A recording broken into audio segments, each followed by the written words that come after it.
हम लोग triangle and it's angle, triangle and it's angle, त्रिभुज, त्रिभुज और उसके कोण के बारे में पढ़ेंगे। सबसे पहले त्रिभुज की परिभाषा जानते हैं।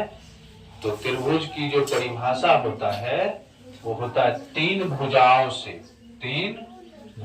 से घिरे आकृति को त्रिभुज कहते हैं। तीन भुजाओं से घिरे आकृति को त्रिभुज कहते हैं। त्रिभुज में तीन कोण, तीन भुजा, तीन कोण, तीन शीर्ष और तीनों अंतः कोणों का योग 180 डिग्री होता है।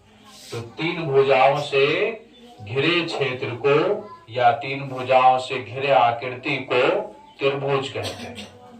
त्रिभुज में तीन भुजा, तीन कोण, तीन शीर्ष और तीनों अंतः कोणों का योग 180 डिग्री होता है।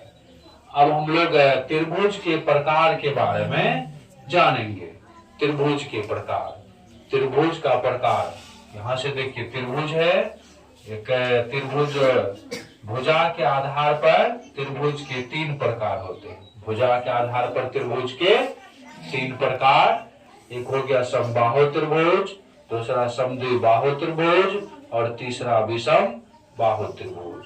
फिर कोण के आधार पर भी त्रिभुज के तीन प्रकार होते हैं, एक न्यून कोण त्रिभुज, दूसरा समकोण त्रिभुज और तीसरा अधिक कोण त्रिभुज।